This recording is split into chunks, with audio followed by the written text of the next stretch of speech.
ಬೆಳಗ್ಗೆ 5:30ಗೆ ಎದ್ರು ಕೂಡ ಮನೇಲಿ ಪೂಜೆ ಮಾಡಕ್ಕಂತೂ ಆಗಿಲ್ಲ. ಪಡ್ಡು ಚಟ್ನಿನೇ ಅಲ್ವಾ ಬಿಡು ಎಷ್ಟೊತ್ತು ಮಾಡೋದು ಅಂತ ಅನ್ಕೊಂಡೆ. ಈ ತರ ಆಯ್ತು. ಒಂದ್ ಕಡೆ ಕೆಲ್ಸಗಳು ಮಾಡ್ಕೋಬೇಕು, ಇನ್ನೊಂದ್ ಕಡೆ ಟಿಫನ್ ರೆಡಿ ಮಾಡ್ಬೇಕು. ಅಪ್ಪ ಬೆಳಗ್ಗೆ ಟೆನ್ಷನ್ ಅಂತೂ ಇನ್ನು ಹೇಳಕ್ಕೆ ಆಗೋದಿಲ್ಲ.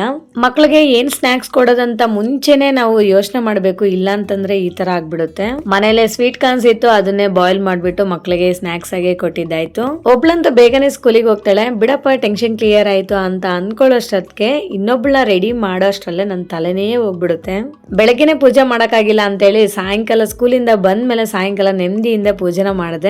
3 ತಿಂಗಳಿಂದ ನಾವು ಸ್ಟ್ರಗಲ್ ಮಾಡಿರೋದು ಆನ್ಯುವಲ್ ಡೇಗೋಸ್ಕರ. ಆ ಡೇ ಅಂತೂ ಬಂದೇ ಬಂತು ಕೊನೆಗೆ. ನಮ್ಮ ಆನ್ಯುವಲ್ ಡೇ ಅಂತೂ ಗ್ರ್ಯಾಂಡ್ ಸಕ್ಸಸ್ ಆಯ್ತು. ರಿಯಲಿ ಫುಲ್ ಹ್ಯಾಪಿ ನಾವು. Hello everyone, welcome back to our YouTube channel Gaviya vlogs in Kannada. ಎಲ್ಲರೂ ಹೇಗಿದ್ದೀರಾ? ನಾನಂತೂ ಸೂಪರ್ ಆಗಿದ್ದೀನಿ. ಐ ಹೋಪ್ ನೀವೆಲ್ಲ ಕೂಡ ಸೂಪರ್ ಆಗಿದ್ದೀರಾ ಅಂತ ಅನ್ಕೊಂಡಿದ್ದೀನಿ. ಇನ್ನು ಇವತ್ತಂತೂ ಆಸ್ ಯೂಶುವಲ್ 5:30ಗೆ ಎದ್ದಿದ್ದೀನಿ.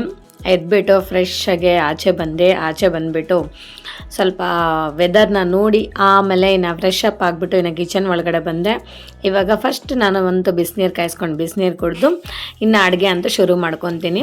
ಇವತ್ತು ಮನೇಲಿ ದೋಸೆ ಬ್ಯಾಟರ್ ಇತ್ತು, ಅದರಲ್ಲೇ ಪಡ್ಡು ಮಾಡೋಣ ಅಂತ ಹೇಳಿಬಿಟ್ಟು ಇನ್ನು ಪಡ್ಡುಗೆ ಏನೇನು ಬೇಕೋ ಅದೆಲ್ಲ ಐಟಮ್ಸ್ ಎಲ್ಲ ಫ್ರಿಜ್ಜಿಂದ ತೊಗೊತಾ ಇದ್ದೀನಿ. ಹಾಗೆ ದೋಸೆ ಬ್ಯಾಟರ್ನ ತೆಗೆದಿಟ್ಕೊಂಡೆ, ಮತ್ತು ಜ್ಯೂಸ್ಗೆ ಬೇಕಾಗಿರೋ ಐಟಮ್ಸ್ ಎಲ್ಲ ಕೂಡ ತೊಗೊತಾ ಇದ್ದೀನಿ. ಪಡ್ಡುಗೆ ಕಾಂಬಿನೇಷನ್ ಬಂದು ಟೊಮೊಟೊ ಚಟ್ನಿ ಮಾಡೋಣ ಅಂತ ಇಲ್ಲಿ ಟೊಮೊಟೊ ಚಟ್ನಿಗೆ ಬೇಕಾಗಿರೋ ಐಟಮ್ಸ್ನೆಲ್ಲ ಕಟ್ ಮಾಡ್ಕೊತಾ ಇದ್ದೀನಿ.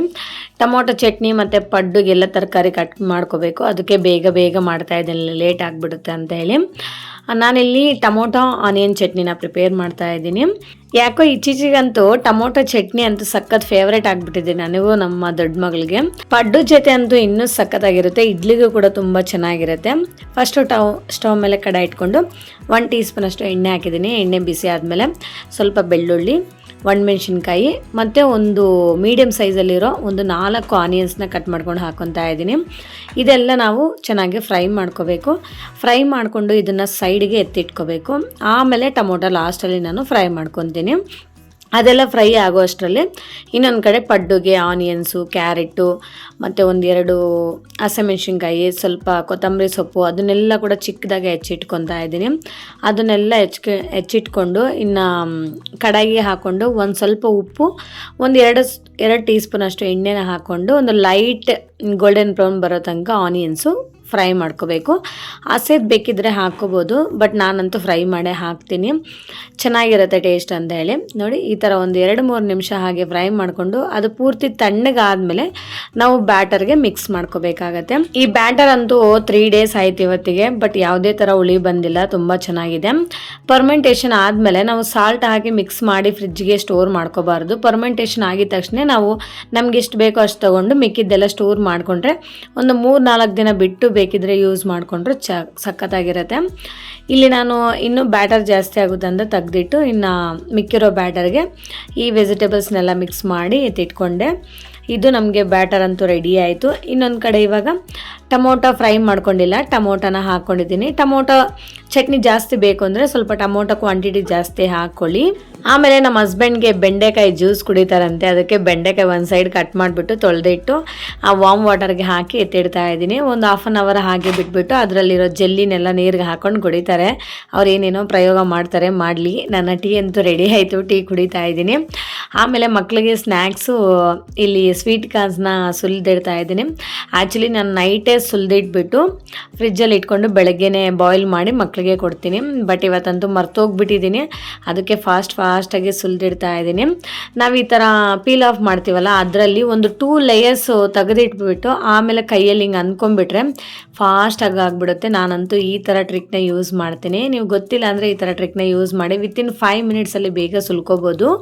ಮತ್ತು ಇದರ ಮುಳುಗುವಷ್ಟು ವಾಟರ್ ಹಾಕ್ಕೊಂಡು ಸ್ವಲ್ಪ ಸಾಲ್ಟನ್ನು ಹಾಕ್ಕೊಂಡು ಒಂದು 7-8 ನಿಮಿಷ ಚೆನ್ನಾಗಿ ಬಾಯ್ಲ್ ಮಾಡ್ಕೊತೀನಿ. ಇದು ಚೆನ್ನಾಗಿ ಬೆಂದ ಮೇಲೆ ನಾವು ಸ್ವಲ್ಪ ಬಟರು, ಇದು ಪೆಪ್ಪರು ಮತ್ತು ಖಾರದ ಪುಡಿ, ಉಪ್ಪೆಲ್ಲ ಹಾಕಿ ಮಕ್ಕಳಿಗೆ ಫ್ರೈ ಮಾಡಿಕೊಟ್ರೆ ಸಕ್ಕತ್ತಾಗಿರುತ್ತೆ. ಅದೇ ಬಟರ್ ಸ್ವೀಟ್ ಕಾರ್ನ್ಸ್ ಅಂತ ಮಾರ್ತಾರಲ್ವ ಹೊರಗಡೆ, ಆ ಥರನೇ ಇರುತ್ತೆ ಟೇಸ್ಟು. ಬಟ್ ನಾನು ಒಂದೊಂದು ಟೈಮ್ ಮಾಡಿಕೊಡ್ತೀನಿ, ಇಲ್ಲ ಅಂತಂದರೆ ಹಂಗೆ ಬಾಯ್ಲ್ ಮಾಡಿರೋದೆ ಮಕ್ಕಳಿಗೆ ಬಾಕ್ಸ್ಗೆ ಹಾಕ್ಕೊಡ್ತೀನಿ. ಹೇಗೂ ಸಾಲ್ಟ್ ಹಾಕಿ ಬಾಯ್ಲ್ ಮಾಡಿರ್ತೀನಲ್ಲ ಹಾಗೆ ಕೊಡ್ತೀನಿ, ಇಷ್ಟಪಟ್ಟು ತಿಂತಾರೆ. ಇನ್ನು ಕೌಂಟರ್ ಟಾಪ್ ಮೇಲೆ ಎಲ್ಲ ತರಕಾರಿ ಸಿಪ್ಪೆ ಎಲ್ಲ ಇರುತ್ತಲ್ಲ ಅದನ್ನೆಲ್ಲ ಕವರ್ಗೆ ಫಿಲ್ ಮಾಡಿ ಇನ್ನು ಕೌಂಟರ್ ಟಾಪ್ ಎಲ್ಲ ನೀಟಾಗಿ ಕ್ಲೀನ್ ಮಾಡಿಕೊಂಡೆ. ಇಲ್ಲಿ ನಾನು ಫ್ರೈ ಮಾಡಿ ಇಟ್ಕೊಂಡಿರೋ ಒಣಮೆಣ್ಸಿನ್ಕಾಯಿ, ಬೆಳ್ಳುಳ್ಳಿ, ಈರುಳ್ಳಿ, ಸ್ವಲ್ಪ ಉಪ್ಪು, ಸ್ವಲ್ಪ ಜೀರಿಗೆನ ಹಾಕ್ಕೊಂಡು ಇದನ್ನು ತರಿಯಾಗಿ ಗ್ರೈಂಡ್ ಮಾಡ್ಕೊತೀನಿ. ನಾನು ಫ್ರೈ ಮಾಡಬೇಕಾದ್ರೆ ಉಪ್ಪು ಕಮ್ಮಿ ಹಾಕಿದ್ದೆ, ಇಲ್ಲಿ ಇವಾಗ ಸ್ವಲ್ಪ ಆ್ಯಡ್ ಮಾಡ್ಕೊತಾ ಇದ್ದೀನಿ.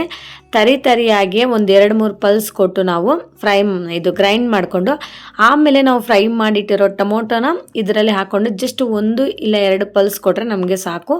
ತುಂಬ ಫೈನ್ ಪೇಸ್ಟಾಗಿ ಮಾಡ್ಕೋಬಾರ್ದು, ಸ್ವಲ್ಪ ತರಿಯಾಗಿದ್ದರೆ ಚೆನ್ನಾಗಿರುತ್ತೆ. ಲಾಸ್ಟಲ್ಲಿ ಒಂದು ಸ್ವಲ್ಪ ಎಣ್ಣೆ ಹಾಕ್ಬಿಟ್ಟು ಒಗ್ಗರಣೆ ಕೊಟ್ಕೊಂಡ್ರೆ ಸಕ್ಕತ್ತಾಗಿರುತ್ತೆ ಟೇಸ್ಟು. ದೋಸೆಗೆ, ಇಡ್ಲಿಗೆ, ಪಡ್ಡುಗೆ ಎಲ್ಲದಕ್ಕೂ ಕೂಡ ಸಕ್ಕತ್ತಾಗಿರುತ್ತೆ. ನಿಮಗೇನಾದರೂ ಈ ಚಟ್ನಿ ಗೊತ್ತಿಲ್ಲ ಅಂದರೆ ಒಂದ್ಸತಿ ಟ್ರೈ ಮಾಡಿ ನೋಡಿ, ನೀವು ಕೂಡ ತುಂಬ ಇಷ್ಟಪಟ್ಟು ತಿಂತೀರಾ.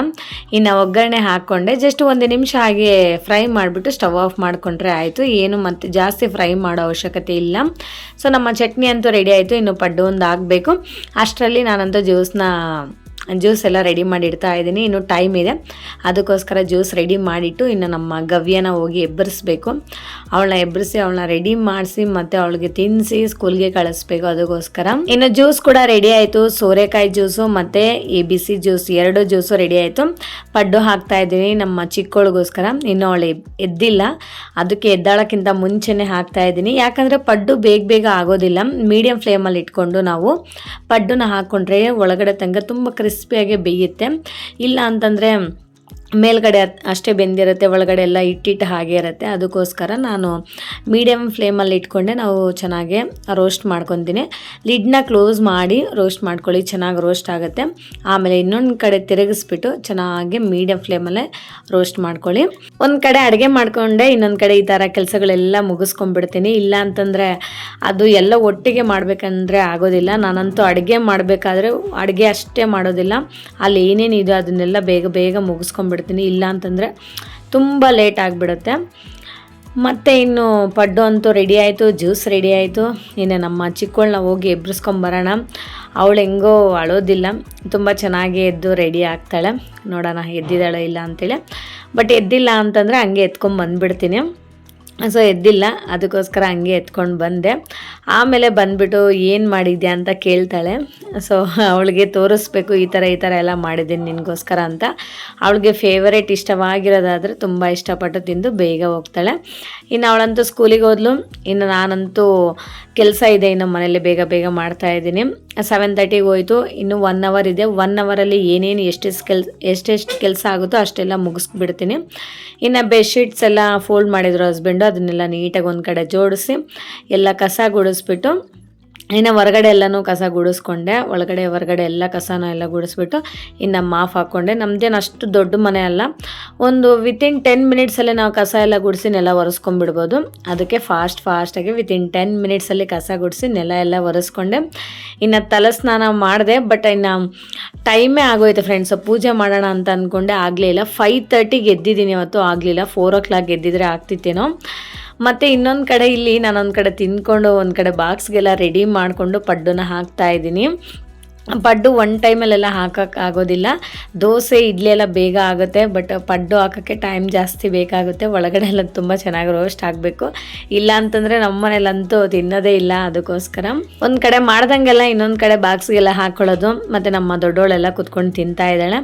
ಇನ್ನು ನಾನು ಹಂಗೆ ಹಾಕ್ಕೊಂಡು ಅಲ್ಲೇ ತಿಂತಾ ಇದ್ದೀನಿ.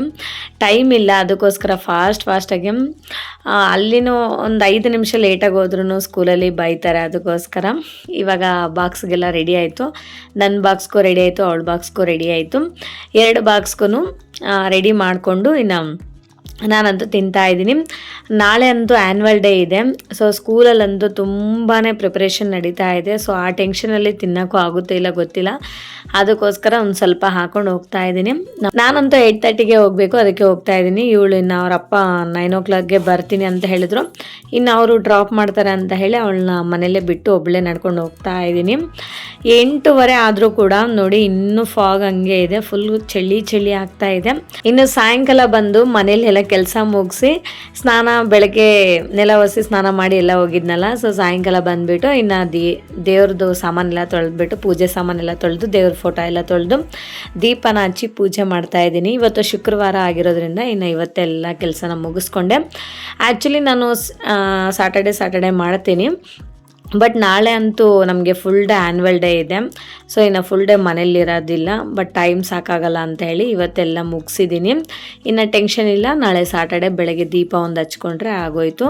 ಪೂಜೆ ಮಾಡಬೇಕಂದ್ರೆ ನಮಗೆ ನೆಮ್ಮದಿಯಿಂದ ಪೂಜೆ ಮಾಡೋಕ್ಕೆ ಟೈಮ್ ಇರಬೇಕು. ಬೆಳಗ್ಗೆ ಅಂತೂ ಟೆನ್ಷನಲ್ಲಿ ಆ ಟೆನ್ಷನಲ್ಲಿ ಪೂಜೆ ಮಾಡೋದಕ್ಕಿಂತ ಆರಾಮಾಗಿ ಸಾಯಂಕಾಲ ಮಾಡೋಣ ಅಂತೇಳಿ ಸಾಯಂಕಾಲ ಮುಗಿಸ್ದೆ. ತುಂಬ ನೆಮ್ಮದಿಯಿಂದ ಪೂಜೆ ಮಾಡಿಕೊಂಡೆ. ಇವತ್ತು ಸ್ಯಾಟರ್ಡೇ ವ್ಲಾಗ್ನ ಹಂಗೆ ಕಂಟಿನ್ಯೂ ಮಾಡ್ತಾ ಇದ್ದೀನಿ. ಸ್ಯಾಟರ್ಡೆ ಅಂತೂ ಇನ್ನು 5 o'clock ಎದ್ದಿದ್ದೀನಿ. ಎದ್ಬಿಟ್ಟು ಮತ್ತೆ ರೆಡಿ ಆಗಿಬಿಟ್ಟು 5:30 5:45ಗೆ ನಾನಂತೂ ರೆಡಿ ಆಗಿದ್ದೀನಿ. ನನ್ನ ಮಗಳು ರೆಡಿ ಆಗಿದ್ದಾಳೆ.